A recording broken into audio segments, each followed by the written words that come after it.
बच्चों नमस्कार।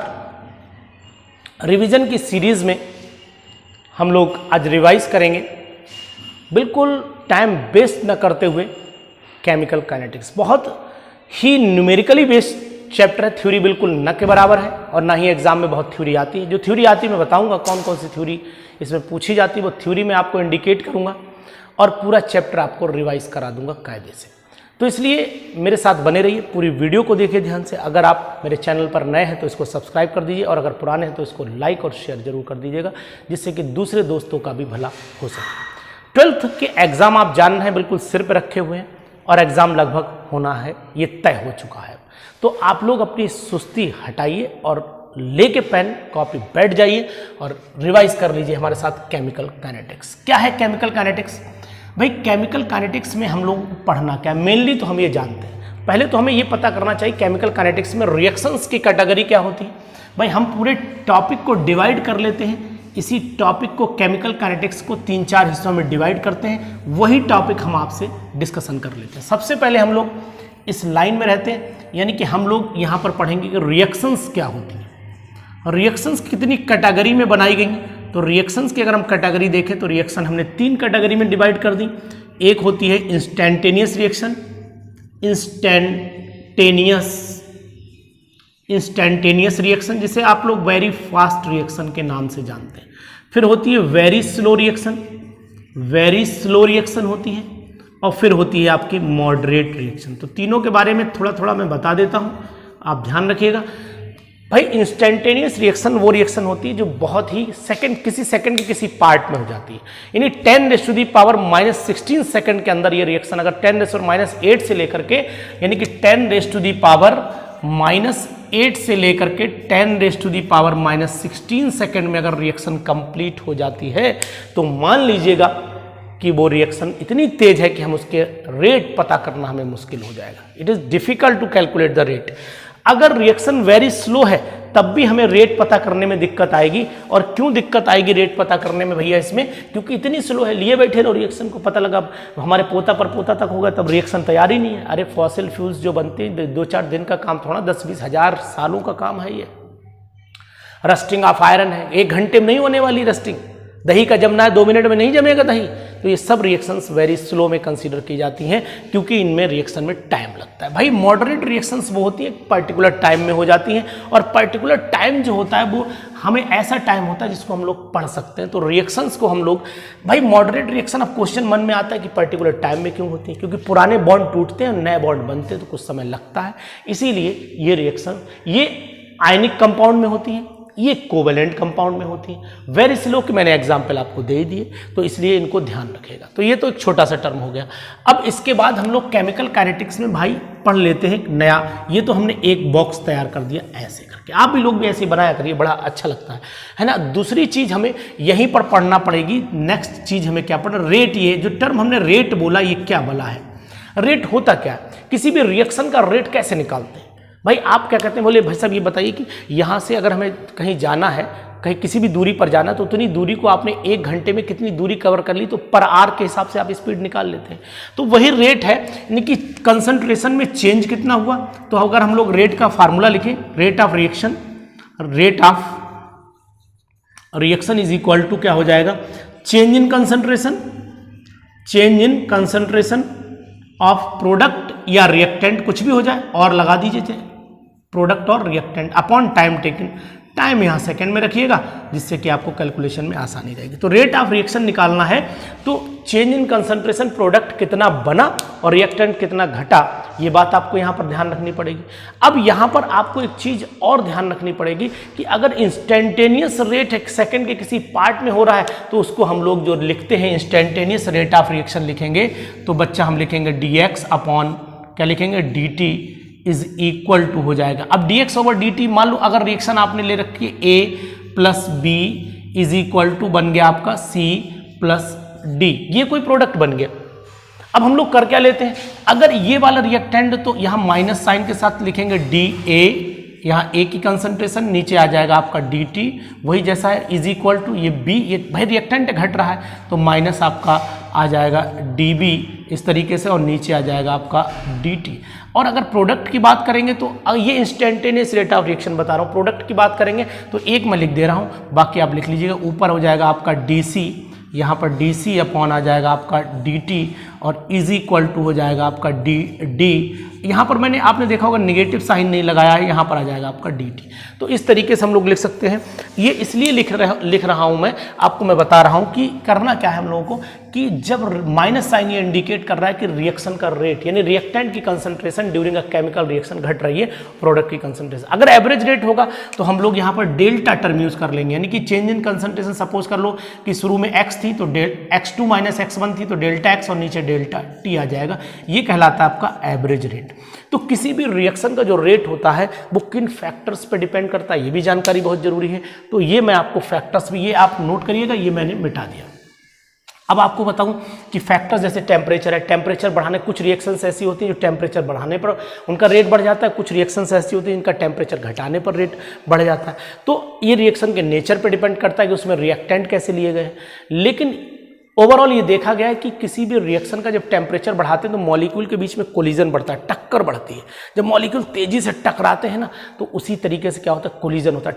कोलिजन हुआ तो मॉलिक्यूल को एनर्जी मिली, लो एनर्जी लेवल से कहाँ भागा, हाई एनर्जी लेवल पे, हाई एनर्जी लेवल में गए, वहीं जाकर उन्होंने प्रोडक्ट बना दिया।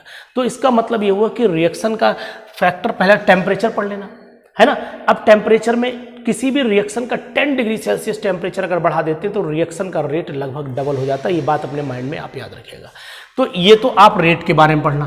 किसी भी रिएक्शन के रेट का जब आप डिटेल पढ़ें तो उस पर कुछ क्वेश्चंस जरूर लगाते चलें। किसी भी रिएक्शन का रेट जब पता करना हो तो इनिशियल फाइनल कंसंट्रेशन की जानकारी भी आपको रहनी चाहिए। अब हम लोग दो टर्म और पढ़ेंगे यहीं पर, एक का नाम होता है ऑर्डर ऑफ रिएक्शन और एक होती है हमारी मॉलिक्यूलरिटी। तो यहाँ पर हम लोग मॉलिक्यूलरिटी देख लेते हैं क्या होता है, मॉलिक्यूलरिटी क्या होता है, और दूसरा हम लोग पढ़ लेते हैं ऑर्डर ऑफ रिएक्शन। ये मॉलिक्यूलरिटी क्या होती है, number of the molecules taking part in a chemical reaction during the rate law. Rate law के टाइम पे किसी भी रिएक्शन में कितने मॉलिक्यूल पार्टिसिपेट कर रहे हैं, मॉलिक्यूलरिटी। अगर एक मॉलिक्यूल पार्टिसिपेट कर रहा है तो यूनिमॉलिक्यूलर कहलाएगी, यूनिमॉलिक्यूलर।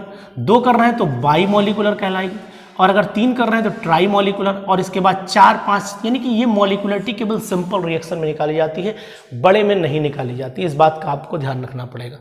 अब ऑर्डर ऑफ रिएक्शन क्या होता है, जैसे मान लो रेट इज इक्वल टू हमने लिखा के, ए की पावर हमने x डाल दिया और b की पावर हमने ये यहाँ कैपिटल ए ले लीजिए और b की पावर हमने बाई डाल दिया। तो ये ऑर्डर ऑफ रिएक्शन का मतलब हुआ सम ऑफ द पावर्स, यानी इन दोनों को जोड़ दो। लेकिन ये प्रैक्टिकली कैलकुलेटेड वैल्यू है, ये हो सकता है ये x, जैसे मान लीजिए अगर आपने कहीं पर 1 लीटर सॉल्यूशन लिया, कंसंट्रेशन 1 लीटर मोल पर लीटर है, तो 1 मोल पर लीटर ये पूरा पार्टिसिपेट कर भी सकता है और नहीं भी कर सकता है। अगर करेगा तो वही वैल्यू आएगी जो आगे लिखी हुई है, लेकिन नहीं करेगा तो नियरली यानी a+b भी हो सकता है। इस बात का आपको ध्यान रखना पड़ेगा। ऑर्डर ऑफ रिएक्शन होता कितना है, ऑर्डर ऑफ रिएक्शन होता कौन कौन सा, पहला होता है फर्स्ट ऑर्डर, उसके बाद होता है आपका सेकेंड ऑर्डर, फिर होता है आपका थर्ड ऑर्डर। इतने ऑर्डर मैंने पढ़ाए आपको, थर्ड ऑर्डर, फिर होता है आपका फ्रैक्शन ऑर्डर, फिर होता है आपका स्यूडो फर्स्ट ऑर्डर होता है, और लास्ट में हम पढ़ाते हैं आपको जीरो ऑर्डर। इन सभी ऑर्डर ऑफ रिएक्शन को जो है आप पढ़िएगा। तो फर्स्ट ऑर्डर रिएक्शन जब आप पढ़ेंगे तो इसका रेट कांस्टेंट के की यूनिट निकाल लीजिएगा, सेकेंड इनवर्स आ जाती है ना, यूनिट सबकी निकाल के रखिएगा। सेकेंड ऑर्डर की निकालने का तरीका मैं आपको बता दे रहा हूँ, एक व्यवस्था में एक जुगाड़ आपको बताता हूँ। आप क्या करना, मोल पर लीटर की पावर 1 - n और सेकेंड इनवर्स डाल देना। अगर n की जगह पे आप 0 रखोगे ना तो जीरो ऑर्डर का निकल आएगा। जीरो ऑर्डर के क्या, अगर भाई n की जगह पे आप 0 रखोगे तो निकल के आएगा मोल, यहाँ k की यूनिट क्या आएगी, ये जीरो ऑर्डर ना, इसके आगे लिख रहा हूँ k = मोल पर लीटर पर सेकेंड आ जाएगी। अगर यहाँ पर 0 रख दो, यहाँ पर फर्स्ट रख दो तो ये वैल्यू 0 हो जाएगी, 0 हो जाएगी तो फैक्टर 1 हो जाएगा। भाई यहाँ 0 रखो, पूरा फैक्टर 1 हो जाएगा तो ये निकल के आ जाएगा। तो किसी की भी आप अगर ऑर्डर निकालना है तो बहुत अच्छी मैंने आपको ट्रिक बना दी। 1 सेकंड के अंदर मल्टीपल चॉइस क्वेश्चन सॉल्व हो जाएगा, दूसरा सेकंड नहीं लगने वाला, सेकंड में सेकंड ही का निकाल देंगे आंसर, टेंशन भी रही है आप। तो ये ऑर्डर ऑफ रिएक्शन, इनमें फर्स्ट ऑर्डर में एक बात और ध्यान रखना, k = 2.303/T log initial concentration and not upon final concentration. इस फार्मूले पे न्यूमेरिकल पक्का आना है बोर्ड एग्जाम में, तो इसलिए इसको भी बिल्कुल आप दिमाग में अपने फीड कर दीजिए। तो ये तो ऑर्डर ऑफ रिएक्शन के बारे में हो गई। तो इतने ऑर्डर ऑफ रिएक्शन आपको पढ़ने, सब में के की यूनिट ध्यान रखना है, इस फार्मूले को, और एक हाफ लाइफ भी आपको बहुत इंपॉर्टेंट टर्म है, हाफ लाइफ। तो हाफ लाइफ पे भी न्यूमेरिकल आपसे पूछे जाते हैं, k = 0.693 अपॉन टी हाफ पे न्यूमेरिकल है, करना है। ये न्यूमेरिकली बेस्ड चैप्टर है बिल्कुल, मैंने न्यूमेरिकल केमिकल काइनेटिक्स के डाल रखे हैं, आपको लिंक भेज दूंगा, आप आराम से उनको सॉल्व कर लीजिएगा, घबराइए बिल्कुल नहीं, मस्त रहिए, स्वस्थ रहिए, है ना। अब क्या करना है, ऑर्डर ऑफ रिएक्शन पढ़ने के बाद आपको एक छोटा सा टर्म और पढ़ लेना जिसका नाम है आर्हेनियस इक्वेशन। मैं यही लिख दे रहा हूँ, ARRHENIUS, आर्हेनियस इक्वेशन, जिसको एक्टिवेशन एनर्जी के नाम से भी जानते हैं हम लोग। एक्टिवेशन एनर्जी का टर्म भी हम लोग पढ़ते हैं, EA पढ़ते हैं। इसका फार्मूला क्या है, log K2/K1 = यहीं पर EA/2.303 R ब्रैकेट में T2 - T1 नीचे T1 T2। तो ये फार्मूला पढ़ लीजिएगा। अभी इस फार्मूले को पढ़ने के बाद इस पे न्यूमेरिकल, इसका जो मॉडिफिकेशन का जो पहला जहां से स्टेप शुरू होती है, k = हो जाता है AE⁻⁻EA/RT। इस पे भी एक न्यूमेरिकल दे रखा है, इसको भी आप पढ़ लीजिएगा, ये इससे ही डराइव है, ऊपर वाला जो फार्मूला ये वाला इससे ही डराइव है। तो एक्टिवेशन एनर्जी क्या होती है, एक्टिवेशन एनर्जी क्या होती है, थ्रेशोल्ड एनर्जी क्या होती है, ये दोनों टर्म क्लियर कर लीजिएगा। इसको ग्राफिकली मैंने पूरा समझाया हुआ है, उसको भी ध्यान से पढ़ लीजिएगा। ये मैं आपको एक मेमोराइज करा रहा हूँ कि आपको आखिरकार पढ़ना क्या क्या है। मैं यहाँ चैप्टर नहीं पढ़ा रहा हूँ, ये पहले से बता रहा हूँ, इसलिए क्योंकि मैंने ये चैप्टर पूरे पढ़ाए हुए हैं आपको, इनमें आपकी वीडियोज़ में फुल लेक्चर से पढ़ाए हुए चैप्टर्स हैं, अलग अलग टॉपिक्स पढ़ाए हुए हैं। इतनी बातें आपको केमिकल काइनेटिक्स में ध्यान रखनी है। ये न्यूमेरिकली बेस्ड चैप्टर है, मैं बड़ा बड़ा लिख देता हूँ, ये न्यूमेरिकल बेस्ड चैप्टर है, और न्यूमेरिकली बेस्ड चैप्टर में से न्यूमेरिकल ही आता है। तो न्यूमेरिकल इसमें से मान के चलिए कम से कम आपको 2 न्यूमेरिकल पक्का मिलना है 2021 में। तो इसलिए 2 न्यूमेरिकल, जैसे एक तो इस फार्मूले पे मिल सकता है, एक इस फार्मूले पे मिल सकता है, या एक इस फार्मूले, 3 मैंने बता दिया, 3 में से 2 आ ही जाने हैं।